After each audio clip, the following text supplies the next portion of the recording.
நான் உன்னை 10 கேள்வி கேக்குறேன், நீ கரெக்டா பதில் சொல்லணும். மெட்ராஸ்ல நல்ல கல்யாண மண்டபம் எங்க இருக்கு? ரெண்டாவது கேள்வி என்ன? முதல் கேள்விக்கே பதில் சொல்ல மாட்டேங்கிற, ரெண்டாவது கேள்வி எதுக்கு?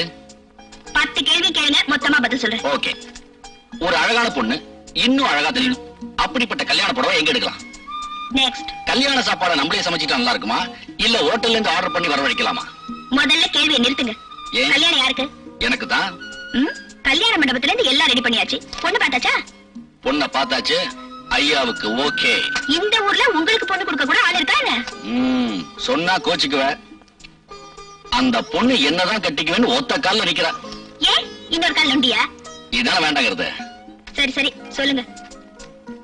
நீ பொறாமப்பட மாட்ட, பெருந்தன்மையா எடுத்துக்குங்கிற நம்பிக்கையில தான் உன்கிட்ட சொல்றேன். அந்த பொண்ணை பார்த்து ஆடிடுவா, அப்படிப்பட்ட அழகு. ஐயோ, பௌர்ணமி அமாவாசைக்கு தான் சில பேருக்கு குழப்பம் வரும்னு சொல்லுவாங்க. அந்த லிஸ்ட்ல நீங்க இருப்பீங்கன்னு எனக்கு தெரியாம போச்சே. ஓஹோ, இன்னைக்கு பௌர்ணமிங்களா? அதான் முதலிரவு வச்சிருக்காங்க.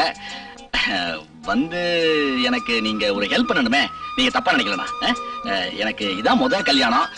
சோ முதலிரவு அன்னைக்கு நான் எப்படி நடந்துக்கணும், எந்த மாதிரி ஐட்டங்கள், போக்குவரத்துகள் எல்லாம் சொல்லி கொடுத்தீங்கன்னா. நீங்க சொல்றத பார்த்தா எனக்கு ஏற்கனவே 7-8 கல்யாணம் ஆன மாதிரில சொல்றீங்க.